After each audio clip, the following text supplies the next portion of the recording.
अस्सलाम वालेकुम फ्रेंड्स, कैसे हैं आप सब। उम्मीद करता हूं आप सब खैरियत से होंगे। तो फ्रेंड्स, आज की वीडियो का टॉपिक क्या है कि जैज़ कैश का कस्टमर अकाउंट क्या होता है और जैज़ कैश का मर्चेंट अकाउंट क्या होता है और जैज़ कैश का रिटेलर अकाउंट क्या होता है और इन तीनों अकाउंट में से सबसे ज्यादा फायदा किस अकाउंट का आपको। तो चलिए जी स्टार्ट करते हैं वीडियो को। तो सबसे पहले बात करते हैं जैज़ कैश कस्टमर अकाउंट की। जैज़ कैश का कस्टमर अकाउंट दोस्तों, जैसा कि आप अगर किसी भी बैंक में अकाउंट ओपन करवाते हैं तो जैज़ कैश का कस्टमर अकाउंट भी सेम होता है। लेकिन क्या न्यू अकाउंट आया था, जब जैज़ कैश बैंक का न्यू अकाउंट आया था तो उसमें आप दिन में अनलिमिटेड ट्रांजैक्शन कर सकते थे और अनलिमिटेड ही रिसीव कर सकते थे, अनलिमिटेड ही आप किसी को सेंड कर सकते थे। लेकिन अब इन्होंने न्यू फंडा लेके आए हैं कि आप एक दिन में सिर्फ लिमिटेड ट्रांजैक्शन कर सकते हैं। मतलब एक दिन में आप सिर्फ 3 दफा किसी से पैसे रिसीव कर सकते हैं, एक वीक में आप 10 दफा किसी से पैसे रिसीव कर सकते हैं। और अगर बात की जाए एक मंथ की, तो एक मंथ में सिर्फ आप 15 दफा पैसे रिसीव कर सकते हैं किसी से भी। और अगर फ्रेंड्स बात की जाए कि अब बेचने की, तो बेचने की बात यह है कि आप एक दिन में 5 दफा किसी को बेच सकते हैं, एक वीक में आप 15 दफा किसी को बेच सकते हैं पैसे। और एक मंथ की बात की जो, तो एक मंथ में आप 30 दफा किसी को पैसे बेच सकते हैं। ये तो हो गया फ्रेंड जैज़ कैश का जो कस्टमर अकाउंट है। इस पर आपको अगर आप किसी को पैसे बेचते हैं तो उसका आपको बेचने का कोई नहीं लगता। लेकिन अगर आप जैज़ कैश एजेंट से जाके रिसीव करते हैं तो उस पर आपको 1000 पर 20 रुपए चार्जेस लगते हैं, 20 रुपए चार्जेस लगते हैं 1000 पर। ये जैज़ कैश के जो कस्टमर अकाउंट है उसका मैं आपको बता दूं। अब बात करते हैं फ्रेंड्स मर्चेंट अकाउंट क्या है। तो मर्चेंट अकाउंट बेसिकली ये दोस्तों उन दोस्तों के लिए जिनकी कोई एक शॉप है, मतलब कोई एक दुकानदार है, किसी भी किस्म की दुकानदार है और वो अपनी चीज सेल करके अपनी जो पेमेंट है वो जैज़ कैश मर्चेंट अकाउंट के जरिए देना चाहते हैं। मर्चेंट अकाउंट का दोस्तों ये है कि आप, जैसा कि आपको पता है कि जैज़ कैश में सिर्फ लिमिटेड ट्रांजैक्शन कर सकते हैं, आप लिमिटेड ट्रांजैक्शन कर सकते हैं। लेकिन अगर बात कीजिए मर्चेंट अकाउंट की, तो मर्चेंट अकाउंट में फ्रेंड्स आप एक दिन में अनलिमिटेड ट्रांजैक्शन कर सकते हैं और 5 लाख रुपए तक का कैश रिसीव कर सकते हैं एक दिन में। लेकिन दोस्तों यहाँ पर एक फंड है, अगर आप जैज़ कैश का मर्चेंट अकाउंट के जरिए क्यूआर स्कैनर कोड के जरिए अगर कोई पेमेंट रिसीव करते हैं तो उस पर आपको 1% टैक्स लगेगा। और अगर आप जैज़ कैश अकाउंट पर टिल आईडी के जरिए आप पेमेंट रिसीव करते हैं तो उस पर आपको टैक्स लगेगा 1.5। मिसाल के तौर पर अगर आप 1000 रुपए की पेमेंट रिसीव करते हैं jazz cash QR scanner code के जरिए, तो उस पर आपको 1000 पर 10 रुपए टैक्स लग जाएगा रिसीव करने के पैसे। और अगर बात की जाए जैज़ कैश टिल आईडी की, कि till ID jazz cash merchant till ID की, तो उस पर आपको 1.5% टैक्स लगेगा।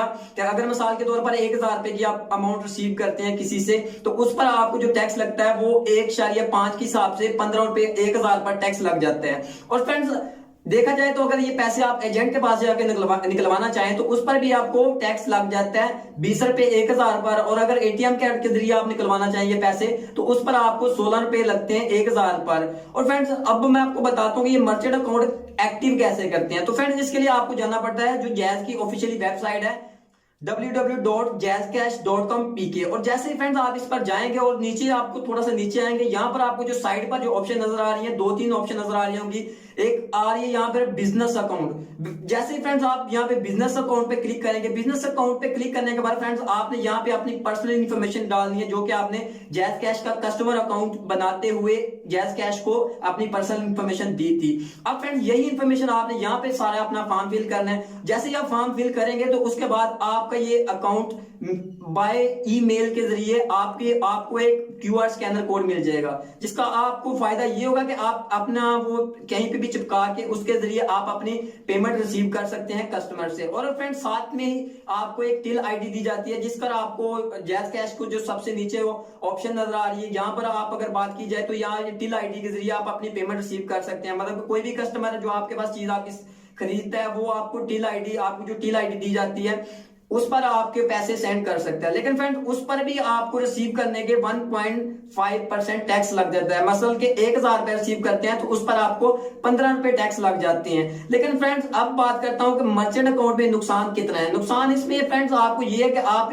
सिर्फ ये उन दोस्तों के लिए होती है जिन्होंने अपनी कोई भी चीज ऑनलाइन सेल करनी होती है, उनको ज्यादा फायदा इसमें। फायदा उसमें ये है कि फ्रेंड्स वो वहीं पर बैठकर अपनी चीज डिलीवर कर देते हैं और डिलीवर करने के बाद जो अपनी पेमेंट होती है वो जैज़ कैश मर्चेंट अकाउंट के जरिए रिसीव कर लेते हैं। लेकिन फ्रेंड्स अब मैं आपको बताता हूं कि जैज़ कैश रिटेलर अकाउंट क्या है और इसके क्या फायदे हैं। फ्रेंड्स इस पर मैंने काफी सारी अलग से वीडियो बनाई है, लिंक आपको डिस्क्रिप्शन में मिल जाएगा, विजिट करें, इंशाल्लाह आपको हो सकता है फायदा हो जाए, क्योंकि उसमें मैंने बताया कंप्लीट बताया हो कि जैज़ कैश का रिटेलर अकाउंट आपने कैसे इस्तेमाल करना है या आपने कैसे बनवाना है। तो आज की इस वीडियो में मैं आपको थोड़ा सा बताऊंगा कि जैज़ कैश का जो रिटेलर अकाउंट है इसका आपको क्या फायदा है। तो फ्रेंड जैसा कि आप अगर जैज़ कैश का कस्टमर अकाउंट है उस पर आपको कोई पैसे एजेंट से जाके निकलवाते हैं तो उस पर आपको क्या लगता है जी, आपको 20 रुपए टैक्स लग जाते हैं। लेकिन फ्रेंड्स अगर बात की जाए जैज कैश मर्चेंट अकाउंट की, उसमें अगर आप 1000 रुपए रिसीव करते हैं किसी से तो उस पर भी आपको 10 रुपए टैक्स लग जाता है। लेकिन friend jazz cash retailer account का जो आपको फायदा है, उस पर आप किसी को 1000 रुपया सेंड करेंगे तो उस पर आपको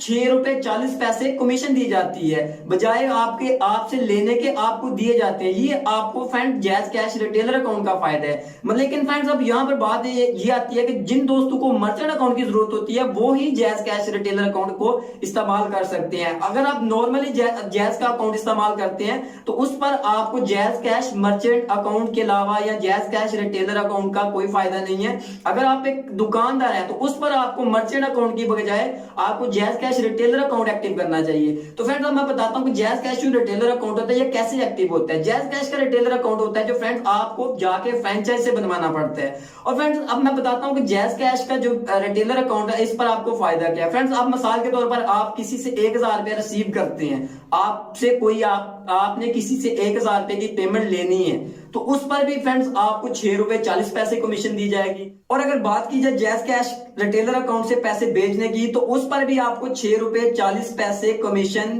दी जाएगी। मतलब कि अगर आप किसी से 1000 रुपया लेके उसको वापस करते हैं तो उस पर आपको 12 रुपए कमीशन बन जाती है। तो फ्रेंड्स उम्मीद करता हूं कि आपको तीनों अकाउंट्स की समझ आ चुकी होगी कि तीनों अकाउंट में क्या डिफरेंट है और इन तीनों में से सबसे बेस्ट कौन सा अकाउंट है। तो फ्रेंड्स मैं आपको रिकमेंड करूंगा कि अगर आप एक दुकानदार हैं तो आप जैज कैश का जो रिटेलर अकाउंट है वो बनवाएं, उस पर आपको बहुत ज्यादा फायदा होगा। फायदा आपको देख सकते हैं, कोई भी एक ट्रांजेक्शन करेंगे तो उस पर आपको हर ट्रांजेक्शन पर कमीशन मिलेगी। लेकिन अगर बात की जाए जैज कैश कस्टमर अकाउंट या मर्चेंट अकाउंट की तो उस पर अगर कोई भी पेमेंट आप रिसीव करेंगे तो उस पर आपको लेने की बजाय देने पड़ जाएंगे। तो फ्रेंड्स उम्मीद करता हूं कि आपको वीडियो की कंप्लीट समझ आ चुकी होगी। अगर फिर भी आपको किसी चीज की समझ नहीं आई तो आप नीचे मुझे कमेंट्स करके पूछ सकते हैं। मैं इंशाल्लाह कोशिश करूंगा कि मैं आपके कमेंट्स का जल्द से जल्द रिप्लाई करूं। और फ्रेंड्स अगर आपको मेरी वीडियो अच्छी लगी है तो मेरी वीडियो को जरूर लाइक कर दें, और अगर अभी तक आपने मेरे चैनल को सब्सक्राइब नहीं किया तो मेरे चैनल को जरूर सब्सक्राइब कर लें और साथ में अपने बेल आइकन को भी प्रेस कर लें ताकि मेरी मजीद आने वाली लेटेस्ट वीडियो आप तक पहुंच सके। काफी सारी इंटरेस्टिंग और अमेजिंग सी वीडियो लेके आता रहता हूं।